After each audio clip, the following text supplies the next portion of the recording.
iconic? Well, the legendary 7.3 Power Stroke diesel. So we kind of stole this truck, you know, from KC Turbos, our boss. Sorry, Charlie. Yeah, and we're in the full process of doing a resto mod, total build based on your recommendations. Our end goal for this build is somewhere between that 5 to 550 rear wheel horsepower. In the last video, we just installed a Hydra tuner, found that we got 85 horsepower just by plugging that thing in. Shout out to Bill from Power Hungry.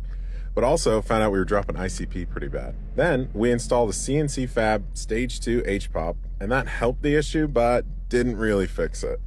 Bill from PHP flew out to the shop to help us out and kind of told us, hey, it's probably time for a fresh set of injectors. So that's where we're at now. Let's get to it. I don't have a favorite tuner. What I like to do, I just get one of each. And I like to see which one runs better, and I find that some do things differently. One isn't always the best. It's like Coke versus Pepsi. All tuners tune differently. All tuners tune based on their own preferences. I tune the way I like a truck to drive. Shifting is a very personal preference, and that's probably one of the biggest reasons people switch tuners is because the tuners cause the truck to shift differently. So we got tunes from Andrew Arthur, but we do want to run some from Dan K. I'm going to get an email to him. Hold on a second. Oh, hey, buddy. What's going on?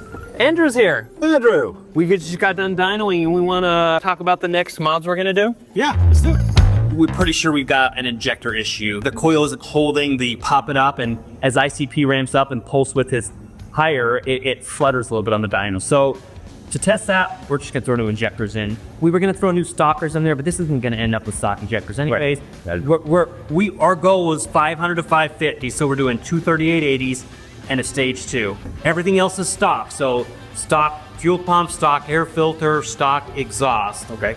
I've dyno trucks like this before with supporting mods, and I've seen as high as 550 to 570. Where do you think it's going to come in at? What do you usually see? I think anything close to 5 would be a win. Close. You don't think it'll break 5? If it does, it'd be surprising. I think right at 5 is right where most of them are at. Whoa. Here I come. I don't know. I hear that a lot online, but I'll be disappointed if it doesn't break 500 horsepower. Given the supporting mods that you don't have on there right now, I think 5 is a pretty fair number. They start doing the supporting mods, 550 to 575 is a much more realistic value. Okay. You're going to have the air and the exhaust and the rest of that stuff. Well, I think you're right, but let's try just stock. Do you ever recommend that to customers? Everything stock, but 23880s and a bigger turbo? Does anyone run that? I mean, yeah, it happens. Okay, absolutely, and it's because some people want to do that first versus doing all the other supporting mods. They add the supporting mods after the fact because they have money for this one now, and so there's no real and it's a perfectly streetable combination. Just keeping in mind you're not going to get the absolute highest horsepower now. So biggest bang for your buck will always be tunes, turbo, injectors. Anything else beyond that is just supporting. It's supporting, and it's gonna accentuate everything that you've already done. All right, so bad news, guys. That CNC Fab HPOP, although it's really great, didn't fix our ICP issue. Unfortunately, after talking with Bill from PHP, it sounds like we might have some bad injectors. So we called up our friends at Full Force. They sent us a set of 23880 injectors. We're swinging for the fences. Hopefully we don't snap a rod in half. We'll see. So yeah, let's throw some injectors in this thing and see what kind of power we can make now.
This thing sure jiggles a lot. So, my mechanic loves to crank on the starter so long that it burns it up every time. You'll literally crank for 20 or 30 minutes trying to get the truck to start. But as a little trick, you could just use a little teeny tiny bit of ether. Don't run the glow plugs, but let's try it just for fun. Start cranking.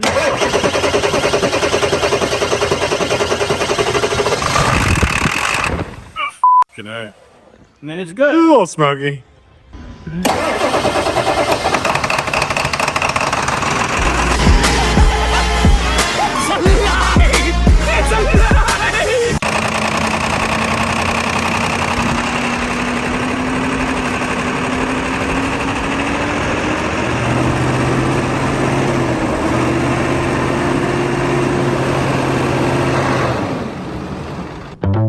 When swapping injectors, it's important to get all the oil out of the cylinders. When you remove the injectors, some oil is going to leak down in there. There's a couple of different ways to get the oil out of there, which I'm not going to go over, but I would just highly recommend following one of the steps to get all the oil out of there. And no matter what you do, there will be a little bit of oil still left in the cylinders, so it could take a while to get started, and then when you first start it, it's going to smoke a little bit. Now, one is because the oil in the cylinders, and two is because there's air in the injection system. You're gonna have to work the air out of the injection system. So with proper tuning and with time, it'll start to idle better and better and eventually start to idle really good and go away. It could take up to 10 to 15 miles before the injector smooth out and it idles good. I don't think it's got any blow by.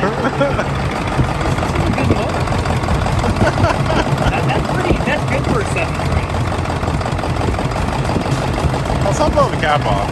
I mean, that little tiny bit, I've never seen a 7.3 without.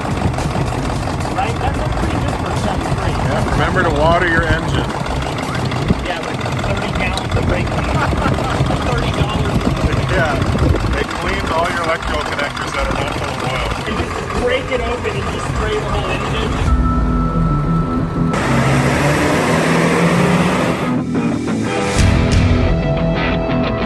A little smoky. The magic number. 485. I'm guessing it's dropping fuel pressure. We'll have to check. Look at all that horsepower. Grab me a 2x4. Sucking it in. 2x4 in.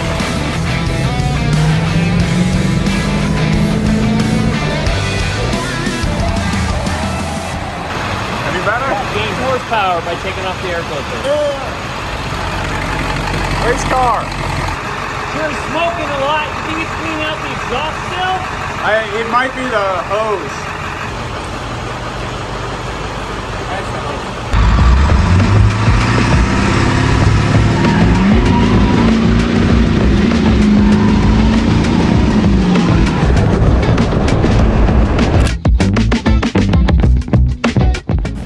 It doesn't feel bad. How does like the pedal feel?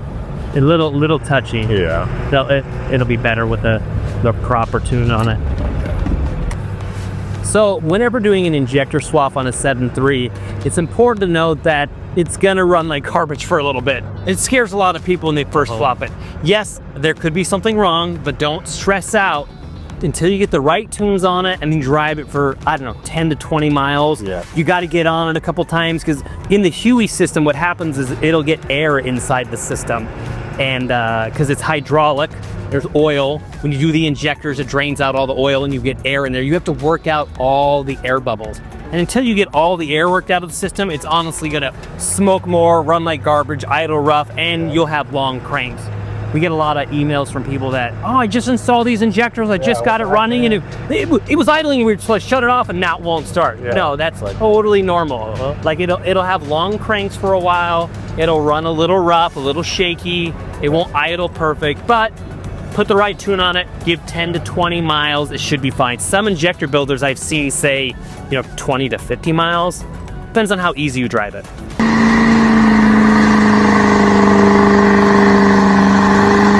The harder that you're driving the truck, the quicker it'll work the oil out of the air out of the oil. Yeah. If you're like letting it idle for 10 minutes, that won't do it. Like you got to actually drive it, build up ICP, let that IPR cycle and get that air out of the system. So we're doing now, just, gonna go for like a 10, 20 minute drive, get the air out of the system, and then we'll load it up on the dyno. Exactly, yeah. And it's going to make it even worse, guys, if you do what we did. So if you do your injectors, and then you're like, okay, I'm going to do an HPOP and crossover lines. You've just added a whole bunch of other stuff, and you pulled your oil reservoir.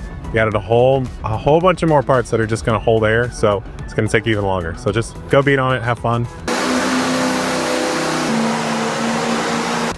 If it sounds bad and you're scared, you know, maybe call someone, but it's not too much to be scared about. It'll run. I don't want to blow it up, obviously, but yeah.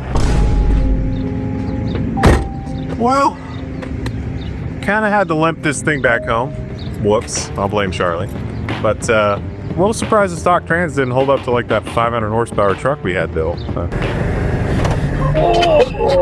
It didn't sound good. Please shift. Oh God. Oh, there it is. Oh, damn, that tranny. I guess not. So, let's go fix it.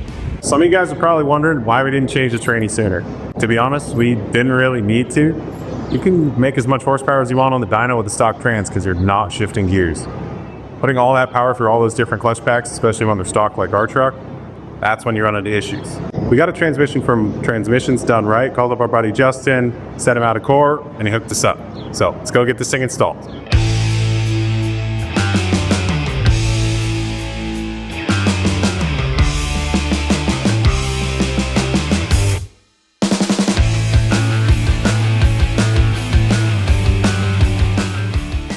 So we wanted that 500 horsepower number, but we just missed it. 495, I think. It's a bummer. It's how it always goes. Like, man, I really want a 500 horsepower truck. Here's 499.4, you know? We'll just round up. Yeah, I think we're good here. We're just gonna stop. Just kidding. Can you run 23880s on a stock fuel system, regardless of what turbo you got? The answer, kinda? Well, it just depends. So what we saw, I guess if your fuel pump was in way better shape, or you had a, you know, unicorn truck that just worked really well, you might be able to get away with it. However, what we saw, we started losing that fuel pressure. So right now the truck drive's really good, fuel's really good, but the second you start to get in that top end on a long, hard pull, you can kind of feel the fuel pressure drop off and kind of feel the truck, lay over.